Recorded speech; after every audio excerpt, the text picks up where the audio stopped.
بە بەشداری 200 ئەندام حزبی شووعی کوردستان شەشەمین کۆنگرەی خۆی بەست کەوا بڕیارە لەم کۆنگرەیەدا سنگۆڕانکاریەک ئەنجام بدرێت. لە یەکەم ڕۆژی کۆنگرەکەشدا دەستەی سەرۆکایەتی کۆنگرە دیاریکران و دەستی بەکارەکانی کرد.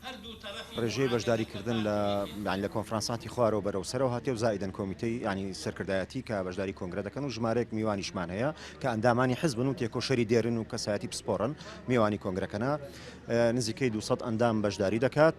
لە خوارە و کۆنفرانساتمان 1 بۆ 40 هەڵبژێردراوە کە هاتینە گەیشتنیە تا کۆنگرە. کۆنفرانسات ماوەی ساڵێکە بەردەوامە گفتوگۆی راپۆرتەکان کراوە. کۆنگرەی یەکەمی حزبی شووعی کوردستان لە ساڵی 1993 بەسترا و عومەر عەلی بە سکرتێر هەڵبژێردرا. دواتر لە ساڵی 1994 تا 2004 کەریم ئەحمەد بوو بە سکرتێریەوە حزبا. لە ساڵ 2004 شەوە تا ئێستا کەمال شاکر بە سکرتێری کۆمیتەی ناوەندی هەڵبژێردراوە و بەپێی پەیڕەوی ناوخۆش ناتوانێت جارێکتر خۆی بۆ سکرتێری حزبەکەی کاندید بکاتەوە. بە تەئکید هەر کۆنگرەیەک کۆنگرە لە لای ئێمە باڵاترین دەسەڵاتی حزبە و دوای ئەوە سەیرەکرێ هاوڕێیان ئەبێ تازە بکرێتەوە کۆنگرە لە گەنج و لە ئافرەت و یعنی قیادەیەک بێ سەرکردایەتیەک بێ کەوا بتوانێ ئەم وەزعە بەرەو پێش بازیاتر.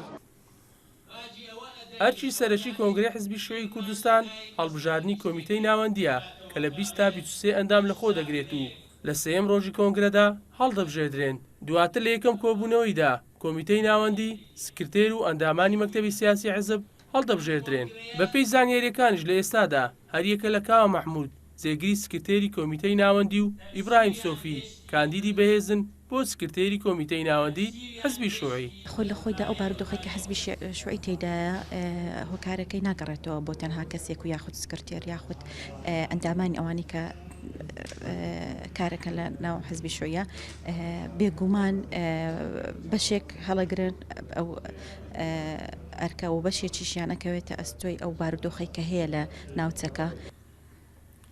حزبی شووعی کوردستان لە 30 حوزەیرانی ساڵی 1993 ڕاگەیاندرا لەلایەن ئەو کادیر و سەرکردە کوردانەی کە پێشتر لە ڕیزی حزبی شووعی عێراقی کاریان دەکرد. هەروەها ڕۆژی دامەزراندنی حزبی شووعی کوردستان 30 ئازاری هەموو ساڵێکە کە هەمان ڕۆژی دامەزراندنی حزبی شووعی عێراقە.